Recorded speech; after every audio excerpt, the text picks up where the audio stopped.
Yep. Okay, I'm going to start my speech in 3, 2, 1. The reality is news media has been dying for some time and is under immense struggle. But more than that, the rise of Facebook has directly contributed to a number of those harms. And companies like Facebook and Google continue to profit immensely off the dissemination of that news media content. And we think that they have an obligation to return that. So I'm going to do a few things in my speech. Firstly, I'm going to talk about why principally we think the government ought to establish this policy because of the ways in which Facebook and Google benefits from the sharing of news media. Secondly, I'm going to look at why this is good for news media and why this improves the type of content we're likely to get. And then I'm going to deal preemptively with some of the claims that are likely to come out of Bench. Before that, though, just some brief setup. Obviously, as was specified in the motion and clarification since, we think what this policy basically does is anytime anyone ever shares content from news media on, Facebook or Google, or it comes up in a search or something like that. So that could be that company's posting it, or it could be someone else, like any random user sharing something on Facebook. What happens is that Google or Facebook pay that company for that. How would we do that? We think it would be fairly possible to set up some sort of independent government commission, and this can take place sort of across a multitude of countries, and they can, cooperate internationally, through bodies like the UN and so forth. And they can basically decide what is a fair rate for those sort of posts, and they can work out, like, we're not going to give you it's going to be $6. Obviously, we don't know exactly what that price would look like, but they can calculate things like what the profits of those companies are, what the sort of monetary returns that they're getting, and they can work out a fair rate and basically enforce that. So before I continue on my case, any clarifications? RCO? Can an individual company choose to opt out of this and ask not to get paid? An individual news outlet? No. I'm just going to say that. I think and I just don't see why they would, because they probably want the money. So principally, why do we think that this is a legitimate and justifiable policy? As I've kind of hinted at, we think that companies like Facebook and Google have profited immensely from the dissemination of news media. And this is for a few reasons. The first is that obviously it engages users. Now, I can see there is a number of reasons as to why companies, why a person would choose to Google something or why a person would choose to go on Facebook. But one of the immense reasons for that being true is because you're able to catch up on the news while you're doing so. You're able to basically get all your content, you follow a number of pages and you get that content simplified for you and prioritized by a very neat algorithm that kind of puts it all there. And that is extremely handy for a lot of people and is a huge reason why they opt into it. So that obviously brings users to that platform. And then it means Facebook can advertise more to those users and continue to make money in turn. But the second reason is just because often the sorts of content that is shared via news media attracts things like data mining, which means that Google and Facebook can extract information based on how users interact with that content and thus continue to do things that make them money, like then deciding what things to advertise them and so on, right? So it's clear that Facebook and Google and those sorts of companies get a huge amount of money and therefore owe some form of obligation to these news media outlets. Why do we not think it is reciprocal, i.e., opposition might say, but news media outlets benefit from having their content on Google and on Facebook, right? The reason that is not true is, one, it's obviously just uncomparative to the extent that that might be a little bit true, but Google and Facebook benefit far more from that content being there. But secondly, those companies have contributed to the death of news media by, one, making it impossible for print media to exist, but two, also making it more likely that every random wacko can share an opinion and pass it off as news, which necessarily means that news media finds it more difficult to compete in turn. So we think, noting all of this, the government should recognize that immense disparity and enforce some form of monetary benefit. It doesn't have to be a crazy amount. We think that these commissions are likely to be reasonable, but they should get some form of recompense for that. Before I continue on with the practical case in this debate, I will take a POI from opening opposition. So currently, news platforms are able to use social media as an intermediary to get traffic for their websites, which they then use to get money from ad revenue on their websites or sell their products. Why isn't this already a fair exchange? Well, obviously, it's not in the sense that I've already explained the disparity, but obviously those things have proven insufficient due to the fact that news media continues to be in decline, and there are less and less sources and more monopolies that exist in news media outlets in a vast many parts of the world. So why do we think this is beneficial? As I've already hinted at, we think that news media is suffering immensely, right? In so many countries that I can think of, there exists 2 or 3 main media outlets that tend to dominate, the airwaves tend to dominate those systems. And that is for a few reasons. One is because regulation has tended to, strangle a lot of these companies.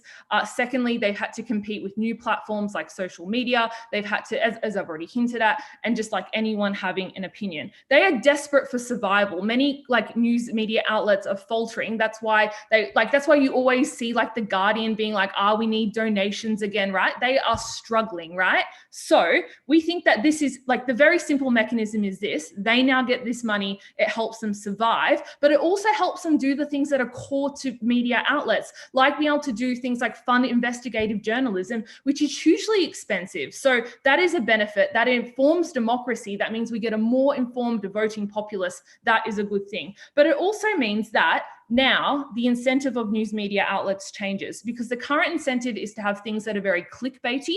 Now you get more money based on material being shared, not necessarily clicked on. That means you now have an incentive to develop more thoughtful stories that people would want to share with other people, not just click on. That is a good thing. Why do we think the response will be fine? They might say this harms Google and Facebook. Obviously, they are immensely profitable and will still survive after this policy is enacted. They might say, but they'll limit news media content. I don't think they will. 1, because of the backlash. 2, because they'll fuck themselves in the process by having less users. And 3, it will undermine their own efforts to appear democratically legitimate. You can't lobby Congress and say that you are a responsible actor at the point in which you fucked over news media with your policy. For all of those reasons, very proud to propose. Thanks so much. Now let's hear from the LO. Here. Hello, can you guys hear me? Yep. Okay. I'm starting my speech in 3, 2, 1.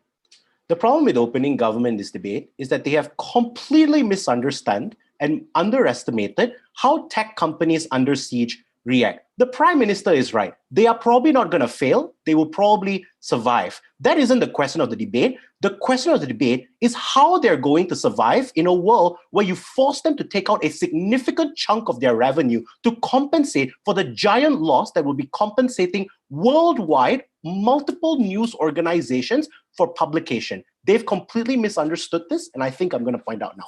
Firstly, what's the stance of opening opposition in this debate? We support the status quo. This is to suggest companies and news medias are free to exist on these social media platforms. We think the current advertiser-based system is sufficient in terms of giving these companies significant revenue to continue in this, the ways in which they're currently operating. I think the problem with the speaker before me is that they suggest that there is a harm, but I'm not certain how much damage is being done as a result of Facebook. I think my Yellow was very fair in the POI to point out that they're actually making quite a bit of money too. So while there is on a net a loss, I'm not certain as to why it is so significant to the point that it's incurring literally all of the harms that the Prime Minister suggested. And this kind of way I'm going to go into my responses. Firstly, on the model, they suggest they want to have an independent body to determine the rates. Bro, how does this happen? Why is there political capital for this to happen? Firstly, the news and the traditional news media outlet is literally one of the biggest lobby groups that exists in the world currently. Even in the developing world, in countries like Malaysia, newspapers are literally the number one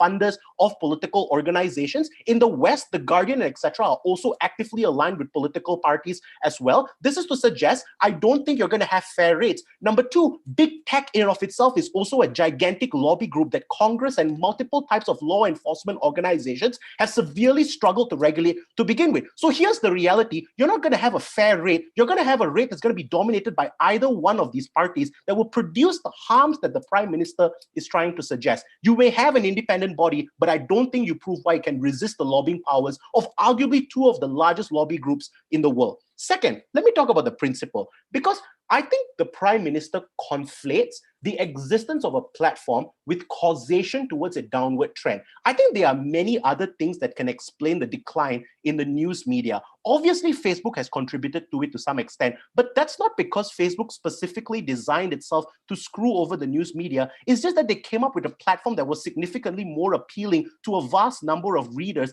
that people felt a lot more understandable. It had less paywalls. It had more concentrated articles. It required less articles or less effort to read to begin with. But number two, even if they're in decline, let them die. The outcome of it is significantly worse. Okay, let me go to the practicals now and tell you why the principle doesn't matter for the things I'm about to suggest. First thing I want to prove, how is this going to hit these big tech companies? Firstly, this is going to be a gigantic financial hit for these particular companies. The reason for this is because it's not just that you're paying people to share posts from these articles, but I would also assume it's stuff like paying them to even have Facebook pages and publish posts also to begin with, right? I think the standard or the example of this is the Australian law that currently wants to regulate or like get Facebook and etc. to pay stuff like the Sydney Morning Herald and etc. as well, right? My point here is very significant. There are millions and in fact a billion users on Facebook. They share things all the time. You are probably sharing millions of things at a single second. The point is, it is huge. The financial impact that this is going to incur when you take into account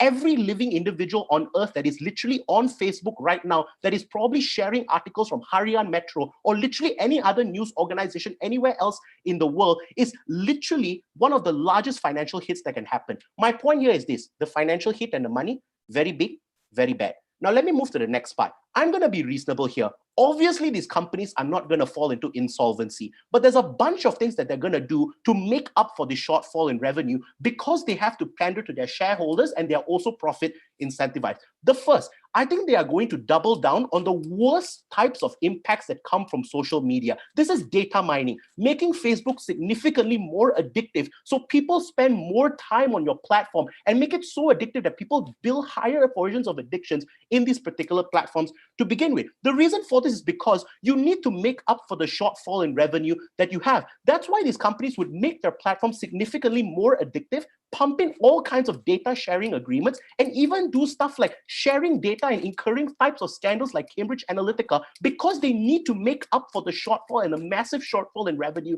that they're going to experience as a byproduct of this. This is the first harm. I think social media becomes significantly worse because you force these companies to embrace the worst versions of their tendencies, that is victimizing their victim users, in that they are forced to stay on the platform significantly more because they are the money generating platform for individuals. Before I move into the next area of harm, CG, you got a question? Yeah, thank you. So would you concede that Facebook, if this law passes, would probably print fewer types of content from fewer publications?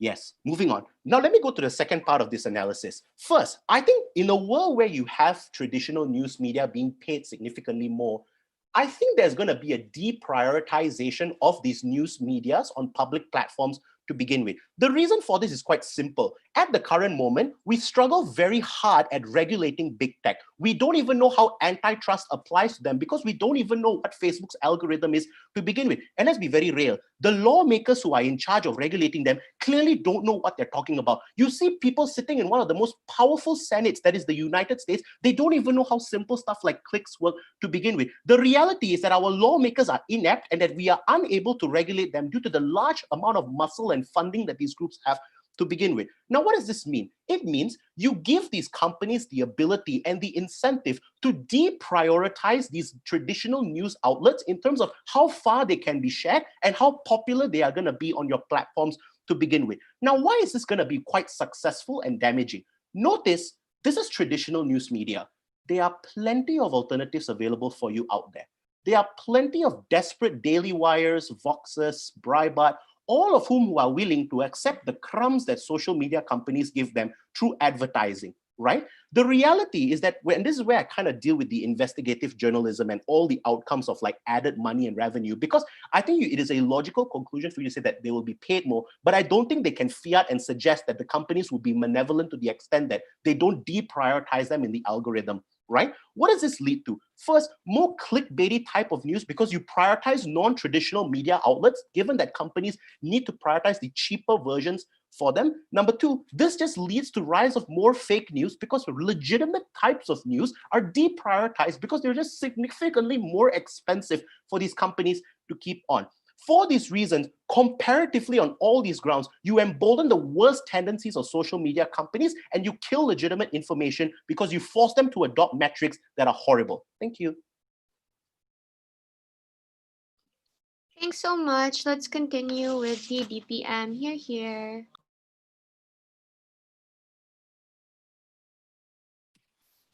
I shall begin by clarifying two things. The first thing I want to clarify is that the term traditional news media, although it sounds like what it is referring to is like newspapers from the 1300s, it just means media that is focused on delivering news to a group of individuals or to a mass audience, as opposed to social media. So the claim that the leader of the opposition makes, which is like, well, now you'll just resort to like Breitbart and Vox and whatever, that's still traditional news media, right? That is all encompassed. We're happy to be like generous in other respects. We're not happy to be generous with respect to the English language. Second piece of clarification I want to make at the beginning here is their claim is just like, there will not be fair rates because there is an enormous amount of lobbying power on either side and blah, blah, blah, blah, blah, which means some places, unfair rates, other places, some fair rates.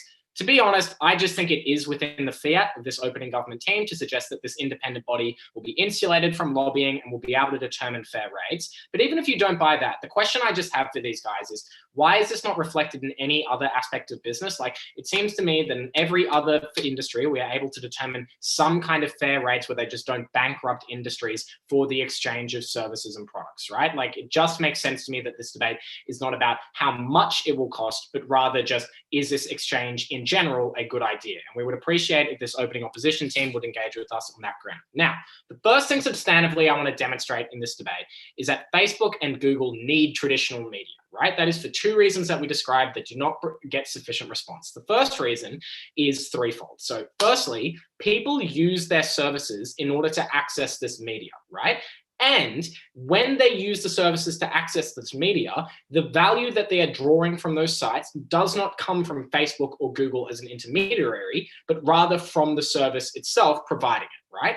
And what that indicates to you is that when people don't want to use Facebook and Google anymore in order to access the news, they will leave the site. The second claim we make is that this media helps keep them on the site. So it's not just you go to Facebook to read the news, it's that once you're on Facebook, you use it for an extended period of time because it keeps you in that loop. And the third thing that we note is that there are alternative sites. So this debate is specifically about Facebook and Google, but people could otherwise use things like Snapchat, Instagram, Tumblr, whatever it might be, which means that if they want to access that content otherwise, they have other options to do so. All of which means that Facebook and Google make a huge amount of money from this stuff at the present, and they need to continue making a huge amount of money because in the inverse, they wouldn't be able to, right? People would just go to Yahoo and other sites. And the second thing we tell you is that they make a huge amount of money off data mining from these sites, yeah? All of which suggests to you that Facebook and Google are largely pretty reliant on this sort of stuff existing. And from that, there are two conclusions you can draw. The first conclusion is that they have a principled obligation to pay these traditional news media sites for the use of their content. And the other conclusion you can draw is that in the wake of this policy, Facebook and Google will pay news media companies a lot of money because they cannot afford to not have that content on their site. So let us go through these claims in a little bit more depth. The first claim here is just that they have a principled obligation to give these traditional news media sites a whole lot of money. There are two claims we have here. The first claim is that because the content produced by these traditional news media sites are essential to the survival of this business, it is important that they are compensated duly for their labor that they have generated, right? Because otherwise they do not receive that. And the second claim we make is just that the existence of social media has enormously hurt traditional media, right? So like social media has hurt traditional media, and so they ought to give something back in some respects. Now, this opening opposition team says two things. The first thing they say is that no, there's actually a reciprocal relationship. So for example, it is the case that, It drives people to the New York Times and then they make money off the ads. To this, we have three responses. The first one is very few people engage in news media on traditional media, on social media sites in the way they suggest. So it's not like you go to Facebook, you see a New York Times article and you actually end up clicking on it to go to the site. And even if you do, you typically have things like ad blockers installed, which means that the rate of sorry, I'm just looking at Bloopy laugh at me. It's just making me giggle. Reciprocity, whatever the word is, I'm forgetting, is not as high as I suggest. The second claim here is just that these sites have opened up competition massively, which has actually actively hurt their ability to be reciprocal, right? Which is to say that because now there are a billion different sites people can access their news from through social media, it has hurt the New York Times. They have not actually gotten anything out of it. On the whole, they have been damaged. But even if you buy that claim, our third response here is just like, this is not how we adjudicate moral debt. So for example, I could be an artist and you could hire me for my services and pay me in exposure, and it would be a reciprocal relationship, but that is still not a legitimate way for us to have a financial interaction. Like the financial interaction involves certain terms and levels to which people must be duly compensated.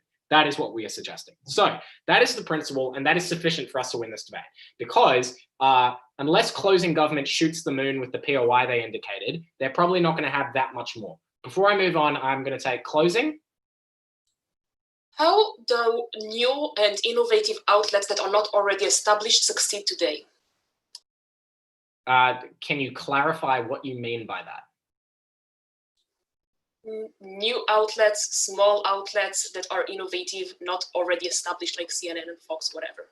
Oh, like other news media sites. Oh yeah, they just engage in like crazy clickbait, spamming. It's like insane, right? Which is the next part, which is the second thing we say is just that this will make news media a lot better, right? Because now they can make a bunch of money. Because in your guys' world, the way you have to make money as a social media site, because you only get it if people click on your link in the first place, that's how you make money, is you need to encourage as many people as possible to click on your link. Once they've clicked on the link, it doesn't matter. You've made your money. But in our world, in order to make your money, the most amount of money, you need people to share the link. So not only do they need to click on it, they need to read it and like what they read, which means that the incentive of news media companies is now to make much more engaging content. And I know what you're thinking, but how will they do that? Aren't news media companies broke?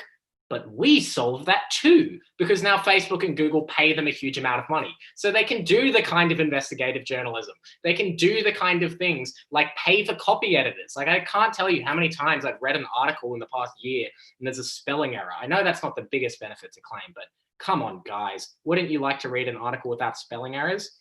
I'm just gonna get my timer up. What am I at? I've got 15 seconds left. So in these last 15 seconds, what do we bring you from opening government? Firstly, one of the most compelling principles of all time.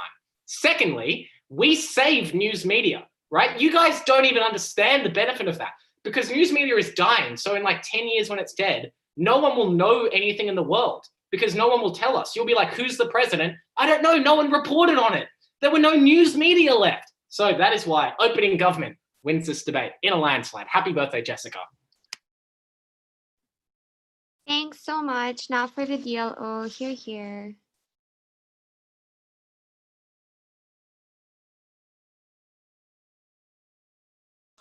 Hello, can everyone hear me? Yeah. Good stuff, thank you.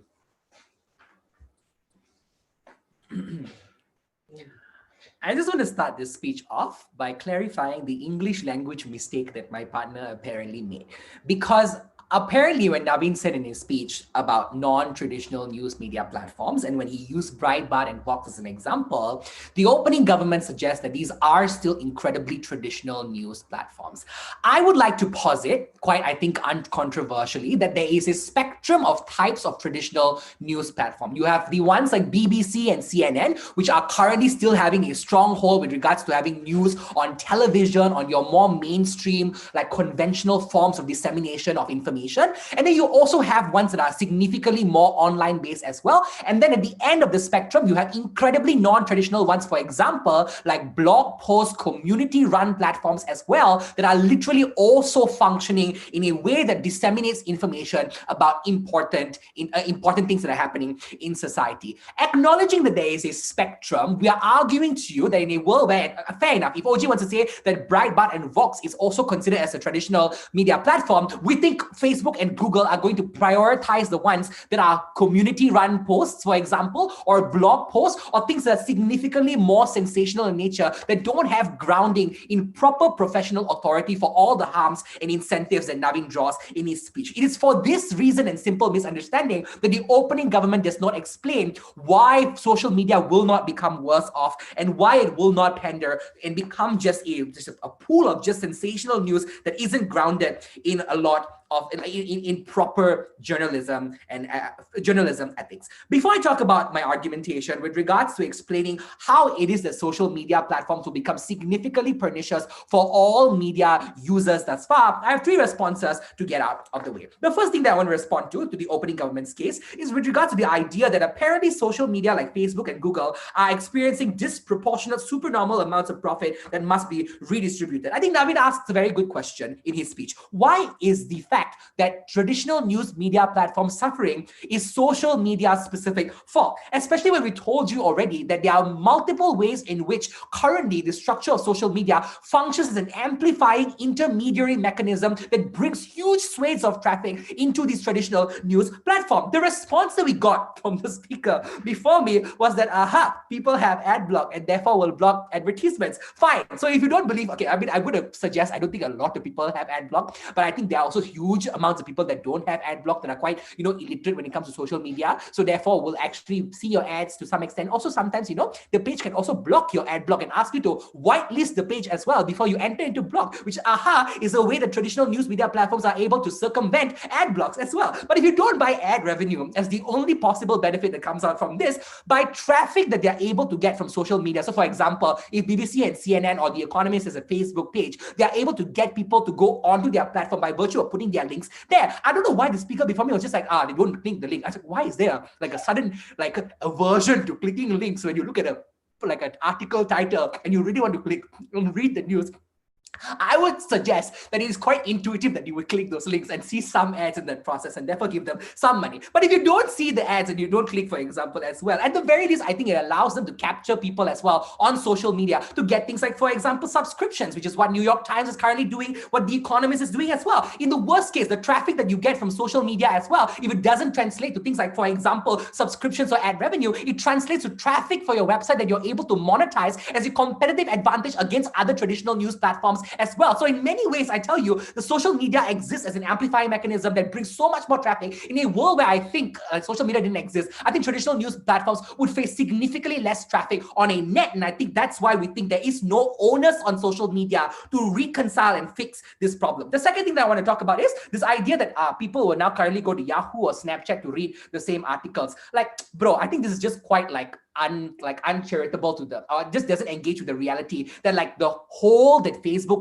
and Google has right now on society means that everyone just by default will go on Facebook and Google to find media or to find news about what they want. I think the demand is for news, not specifically news from specific traditional news platforms. So let me draw out a parallel to you, right? So for example, if a protest is happening right now, or if some event is happening, like for example, electoral cycle, it is still plausible for Facebook and Google to employ a way where they can boost articles or boost community sentiments posts or blog posts about issues that are happening right now. And they have an incentive structure to do this, because oftentimes your blog posts, community articles, and etc. are all things that are, number one, that's not grounded in actual proper journalism, by the way, that traditional news platforms do. But secondly, also is significantly more sensational, more far right, more extremist, more polarizing for all the reasons that keeps you on that news site and keeps you on social media to read this news more and to engage further. These are incentives that exist exclusively for social media. You cannot put a structure that literally allows them to just monopolize this specific trade. For these reasons, we argue that it's just not reasonable for people to just leave Facebook. And I'll take one from closing. Oh, okay, opening. Sorry, Jess, you go ahead. It's your birthday.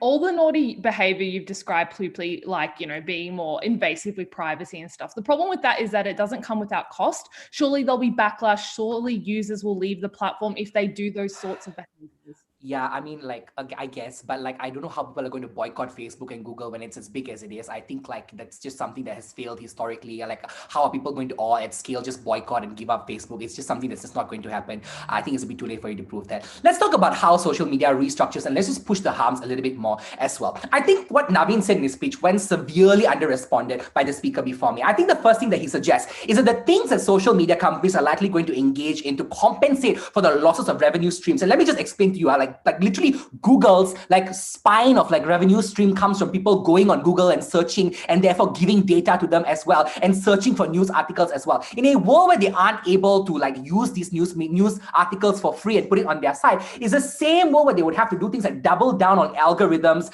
double down on machine learning in a way to increase audiences' screen time when it comes to the amount of time that they spend on social media. This directly leads to people spending way more time, or at the very least, like social media companies spending a lot more investment in technologies like making more addictive parts of their technology to get people to stay on their app, because now you can't just turn to the fact that this is a good source for news for me or good source of information for me, but rather it's now something that I turn to because I want to get that fix of seeing that refresh button every time, or that fix of having to find some other ways in which you are able to just get the sort of the